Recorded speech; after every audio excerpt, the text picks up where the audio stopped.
Welcome to Networking RX, a podcast devoted to helping business professionals like you enhance your networking skills in order to become more proficient giving and receiving quality business referrals and improving the overall quality of your life and the lives of those around you. The Networking RX podcast is a production of AmSpirit Business Connections, an organization whose mission is to empower business success through networking. This is the Networking RX. Welcome back. I am Frank Agin, founder and president of AmSpirit Business Connections. Thank you very much for tuning in. Thank you very much for tuning in the past, and thank you very much for referring other people to this particular program. Again, a quick plug for AmSpirit Business Connections. We're an organization that creates groups of entrepreneurs, sales reps, and professionals that meet on a weekly basis to learn about each other and exchange referrals. It's a highly successful, for-profit, membership-based organization that generally operates in the early mornings during the week, generally Tuesday through Friday, some lunchtime things. But we offer franchises, and this is a great franchise opportunity for somebody who's out there networking anyways. This is a wonderful opportunity because you can add it on to what you're already doing. All our franchisees do something else for a couple hours in the morning. A few mornings a week, they are AmSpirit Business Connections franchisees just for those couple hours. The rest of the time, they're doing all sorts of different things. I've got marketing consultants. I've got web designers. We have individuals who are telecommunications consultants. We have realtors. We have attorneys. We have financial advisors, so on and so forth. And it dovetails nicely with what they're already doing. So if it's something you might be interested in, reach out to me in the email that's in the show notes or the one we provide at the end of the podcast. Anyhow, on with the program. We talk lots of things with respect to professional networking. And one of the things I want to talk about today is I want to talk about wholesale referrals. Now, wholesale referrals is a term we use in AmSpirit Business Connections. There are other organizations, we have competitors. They may have their own terminology for it, but that's the term we use, and so that's the term we will go with. But let me back up a little bit. If you've been following the program for a while, back in February of 2019, actually it was episode 35, so we're on 100 episodes beyond that.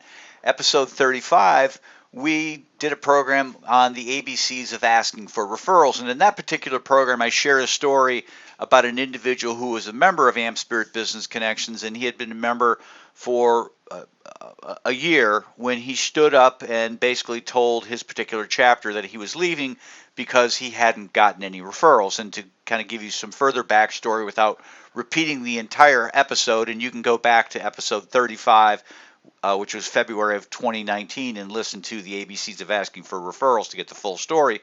But this particular individual, his name was Bob. He was a great member. He did all the things that we would ask a member to do to be successful, except he made one mistake. And the one mistake he did was this: he was a computer sales person. That was back in the day when you could make money selling computers. And he came into the chapter and was telling them that if anybody knew somebody in a school district, that he had a way that he could tap into monies that the state was offering to put computers into school systems for free. They could get 100 computers for nothing. There was $1 billion out there. And so he came in and he was always asking, hey, listen, if you know somebody in a school system, get me into a school system, get me into a school system, get me into a school system. You wanted to sell 50 computers, 100 computers, 200 computers at a time to school districts. And so after a year, he stood up and basically said, listen, I've got nothing out of this group. I love all you people and I'll always refer you, but I've got nothing from this. And from that, people in the chapter were they were sad. Sad to, friends leaving the chapter. Not that we can't be in contact with one another. We still can. But it was still a sad moment. And people kind of commiserated and said, geez, Bob, would have loved to have used you. We just bought 2 computers last year, and more or less was saying, I didn't want to waste your time with 2 computers. And other people were chiming in and saying, I didn't want to waste your time with the new monitors we wanted to get. I didn't want to waste your time because we just got all new keyboards or, new printers or whatever it was. And various people chimed in with different things. And what they were saying is, we wanted to use you. We wanted to do business with you. We knew you. We liked you. We trusted you.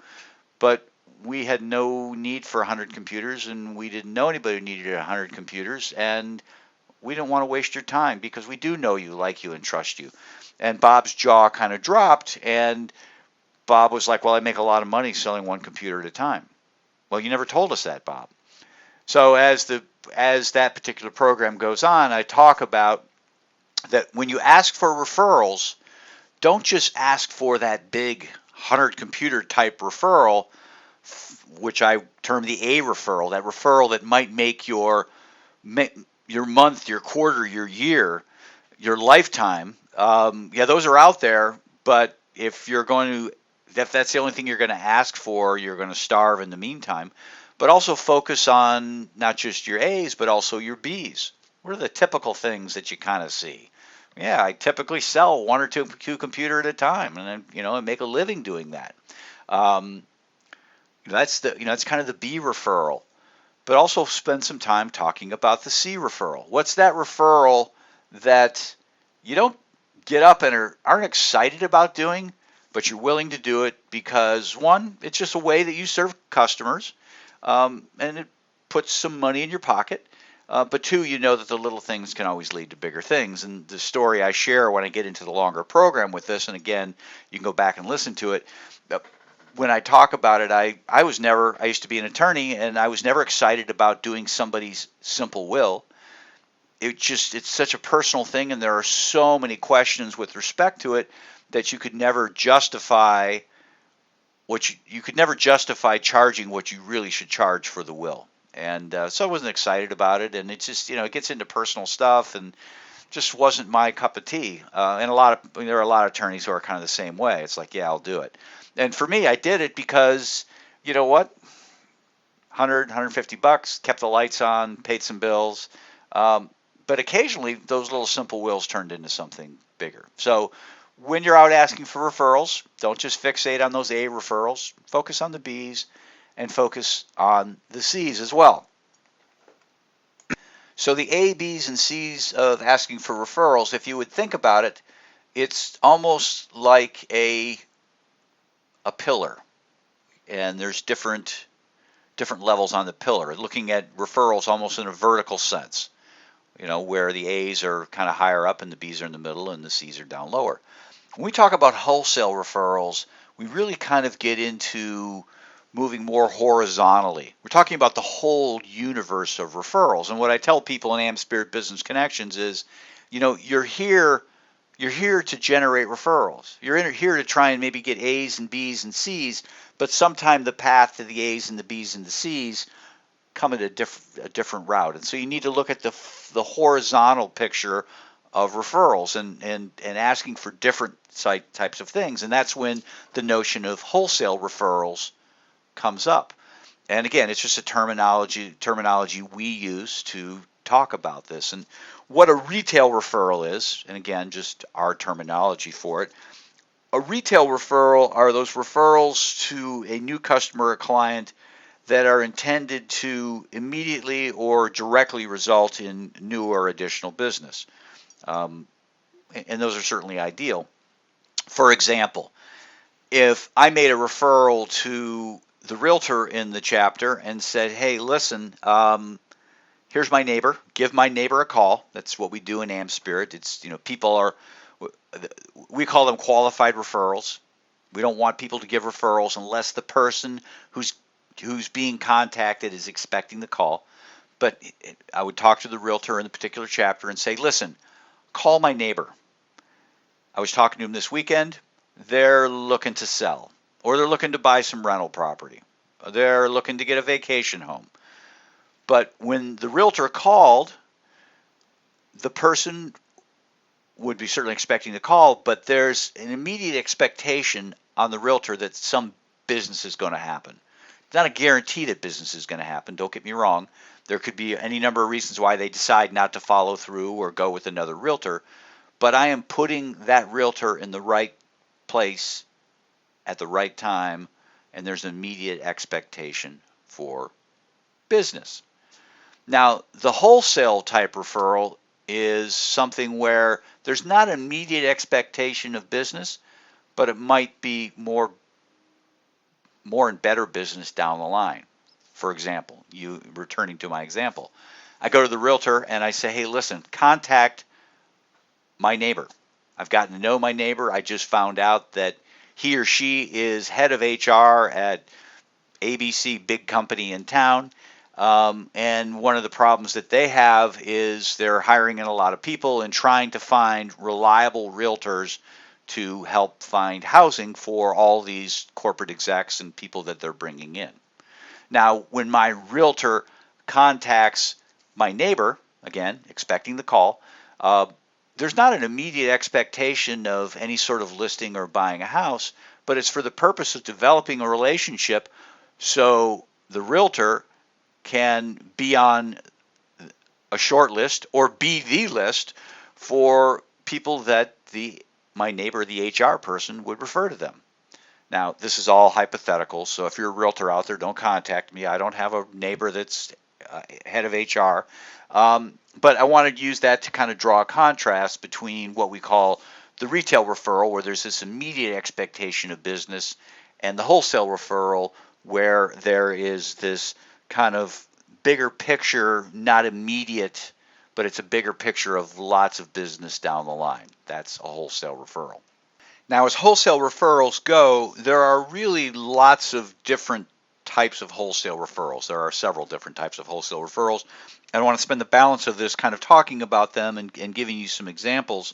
And in fact, the program we do in AmSpirit Business Connections, and we'll go into chapters and we'll actually educate the members in the chapter to think differently about referrals, to think, get a bigger picture sense of where referrals can come from, because in essence, what our organization, or what we believe networking organizations should be about, is not just handing people business, handing people, individuals who have a check with their name on it, but really just trying to help one another. And sometimes helping one another is not a direct path.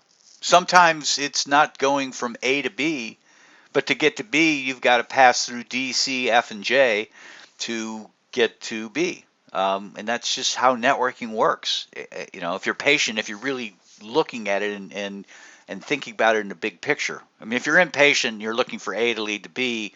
It does. A will lead to B, but it happens few and far between. Certainly not as often as other paths can get you to that end result. So neither here nor there. That's a whole nother discussion. But what I want to do is I want to talk about different types of wholesale referral, and I really kind of break them down into four categories when I do this sort of training in chapters. The first is what I'll call the rainmaker, and that's where I encourage people to ask for introductions to someone that comes into continual contact with people needing what they have to offer. And I've already sort of given an example. The realtor might say to me, yeah, I'd love to meet somebody who is in HR who is bringing in people and needing to relocate them, or shipping people out and needing to get their houses sold. A lot of times the company will move somebody on and they'll buy the house from them at fair market value, and then the company's got this house, and it doesn't need a house in the Kitzmiller subdivision. It really wants to kind of get that house off its balance sheet, and so it's nice to have a realtor that they can rely upon to take care of that. So that's one example of a rainmaker. Now, everybody out there, if you stop and think about it, should have rainmakers on their list. And I look at rainmakers as people who run in the same circles that you do, but don't sell what you sell. For example, when I was practicing law, if I were an estate planning attorney, a rainmaker for me would be a financial advisor.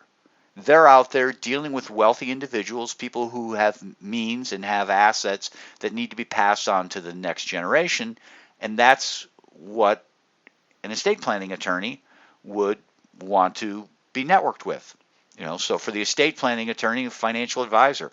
I guess in return, the financial advisor would be looking for estate planning attorneys. The financial advisor would be looking to be connected to CPAs.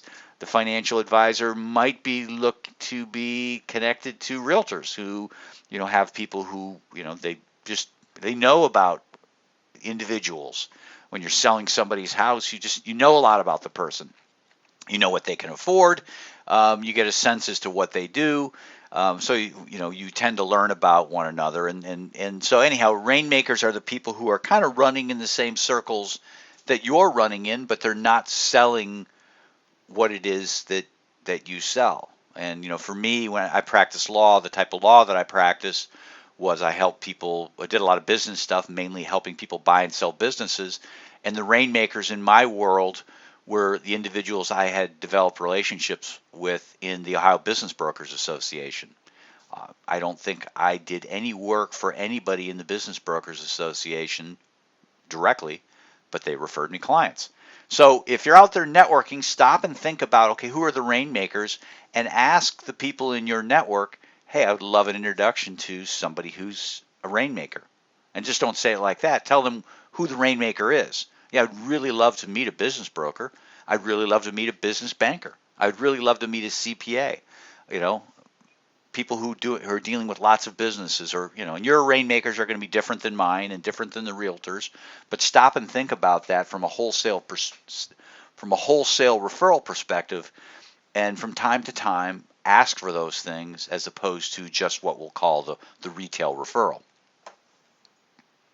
Now, the second type of wholesale referral that I talk about, I call this inroads into thought leadership. And now that we've kind of already touched on the Ohio Business Brokers Association, I always tell people about the worst referral I ever got. And the worst referral I ever got was somebody at a chapter meeting. I used to be in AmSpirit Business Connections before I bought it.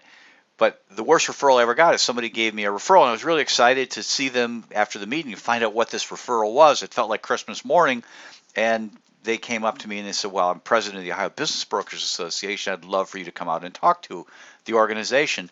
And at that moment, it was like Christmas morning when you're opening that present, you don't know what it is, and it's a sweater that grandma gave you that you're never going to wear.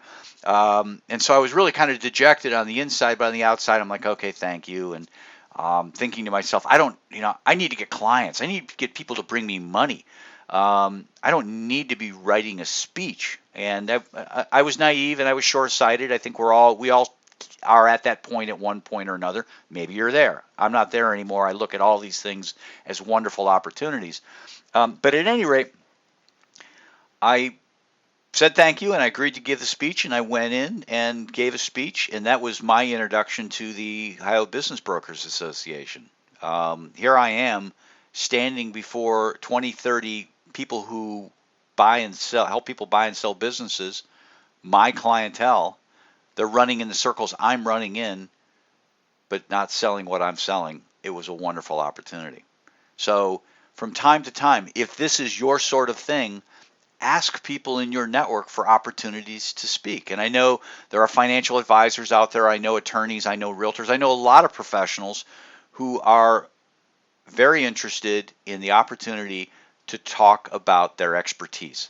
At no point in that program did I talk about Frank Agin, the attorney. I talked about things that could add value to the business brokers, things that they need to look for, questions they needed to ask, how they needed to be dealing with attorneys. I provided them value. And in return, they certainly learned about me. And there's a longer story to that, but I'll save that for another program. But if you're open to doing those sorts of things, just sharing value, generating exposure for yourself for sharing value, you need to ask for those opportunities because they're out there. There are lots of organizations that would love to have somebody come in to share value. In addition to speaking, there's also opportunities to write articles. One of the things I do from time to time is I'll write articles for blogs, for websites. I do a lot with Innovate New Albany and getting them an article once a quarter, and other opportunities for me to write. And if that's something that you would be interested in, then you need to ask for those opportunities. And not just ask once and think it's going to happen, but from time to time, throw it out there that, listen, I write articles, and if you know of a group or organization that needs an article written based on what you do, and everybody has got an expertise. Everybody has an expertise that they can share. I've seen marketing people come in and talk about colors and kind of share what colors say and how colors can convey a message. It's really kind of a powerful thing that, standing before a group of business people to get them thinking, oh, you know what? Maybe my website isn't colored the right way, or maybe this should be something different. So we all have expertise that we can bring forward, and if you're willing to do those things, then offer them up. But even writing articles, there's homeowners associations that have newsletters that would welcome the opportunity to have something in there about how to save on insurance, as opposed to another chocolate chip cookie recipe. So if you are interested in those sorts of things, then you should ask for those sorts of things from time to time, and let the people know in your network that I'm willing to do this. This would be a benefit for me, because it certainly would be a benefit for you if you're willing to do that. But there's somebody on the other side that is starved for content, needing a speaker that would benefit them as well. And it would position you, assuming the audience is right, it would position you as kind of a thought leader. And once you become a thought leader, it's, from there, like with the Business Brokers Association, brokers came up to me. They wanted to know, if I was taking clients. Of course I was, how I charged, how it worked. And in time, I got lots of clients from that. And there's a bigger story to that, and I'll save that for another show. The third thing, we've talked about rainmakers, we've talked about inroads into thought leadership. The third thing is what I call the next closest thing, and that's asking for contacts or information that might allow you to get closer to the ultimate decision maker. Now, the best way to explain this is to share a story. Early on, years ago in AmSpirit Business Connections, there was a woman who had a sign company. She has since sold it. The company's still out there, but she had a sign company, and she came to her chapter, and there's a company in town, Cardinal Health. It's a large healthcare company, and the corporate headquarters are in Dublin, Ohio, which is northwest Columbus, and she knew that company had to redo all its signage. The American Disability Act had been law for a number of years, and it was really kind of coming into effect, and signs needed to be of a certain size, and they needed to have braille, and there was all sorts of parameters that she knew that Cardinal Health was not in compliance with. However she knew, I'm not sure. But she knew that all this signage had to be redone. And she sort of knew who was making the decision, or where it would be made, somewhere in purchasing. It's a big Fortune 500 company, so, it's not Bob Smith. Just call Bob Smith. He's going to pick up the phone and pitch him. But it was somebody, and she kind of had a general idea. And so she came into her network, her chapter, and said, listen, she explained the situation. They need all this signage, and that would be a great opportunity for me. I just don't know who I should be talking to. So if you know anybody at Cardinal Health, I would like to meet them. Somebody who's working on the loading dock, I would like to meet them. I would like to talk to them, and I would like to then figure out who their boss is, get an introduction, and then their boss's boss, and, make a lateral move, and then another move up, and so on and so forth, and ultimately find the person who would make the decision as to replacing these signs. And chances are somebody knew that the signs needed to be replaced, and it was on their plate, so to speak, to find somebody to do the signage. And as it turned out, this particular sign company, and I don't know how many steps it took, but they ultimately found the person that they needed to talk to and said, hey, we know you need to do this. We would like to propose on it. And I don't know how many people proposed, but they ultimately got it. And it started somewhere small. It just started with just kind of that one step in, and then going to the next, and going to the next, and going to the next. So I encourage you not to just look at the end picture, because if you don't know what that end picture is, if you don't know the person that you need to be talking to, or maybe you know but can't get them, ask for the next closest thing. And if you don't know that, ask for the next closest thing to that, or the next closest thing to that, or the next closest thing to that, and kind of work it down the path, and just keep working and working till you get to where you need to be. Last thing, I call this something imaginative. We're only limited by our own creativity in this networking thing, and you just need to stop and look and say, okay, there's more than one way to skin a cat. There's more than one way to kind of get business, and maybe it's being the rainmaker or finding the rainmaker or inroads into thought leadership, or maybe it's the next closest thing, or maybe it's something that nobody's ever thought of before. And those are important as well.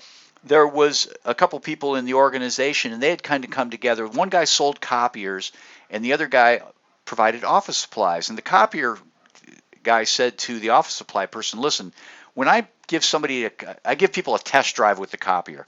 I give them a 30-day free test drive. Free. I pay for everything. I even pay for the paper. And here, this is what I pay for paper. If you can match this, I'll buy my paper from you. And the price was really low, so the office supply guy wasn't going to make a lot of money on the paper. But what the copier guy said was, not only will I buy the paper from you, but with respect to this 30-day free test drive, I'm going to have you be there when that copier is delivered. And rather than me doing the presentation on how to use the copier, I'm going to teach you how to do it. So you can stand before all the people who need to use the copier and teach them how to use it, how to load paper, how to do this, how to do that. I'm going to teach you how to do that, and so you can go in and you can talk to these people. Well, who are the people who use the copier? The people who use the copier are the same people who buy the office supplies. And so this office supply person was positioned to demonstrate how to use the copier. Yeah, he sold some paper, but how to use the copier. And so when he was done with that particular presentation, he could hand out his card, hand out whatever brochures he had, whatever catalogs, and saying, listen, if you need any other office supply, office supplies, if you have any other office supply needs, I should say, here's my card. Contact me. So he was perfectly positioned to take advantage of this. So when you're working within your network, stop and think, okay, how could we creatively tackle this? And I've seen lots of creative things through the years. I've seen people who have gone and done, I guess this kind of gets back into inroads into thought leadership, but they've put on seminars. There was a group of marketing people. There was one guy who was the printer, another person who was the graphics person, another person was the web design person, another person was they wrote the copy, they wrote the text. And they all did a seminar. They all invited in clients. And they did a seminar that kind of touched on it was all well done and touched on the various things. And none of them talked about their own business. They added value. And that was something that was very unique. I've seen people come together and they have done trade show marketing together, kind of join forces. You see people who have signs out, you'll see the mortgage lender who will pay to have, signs for the realtor. So there's lots of different creative ways of doing it.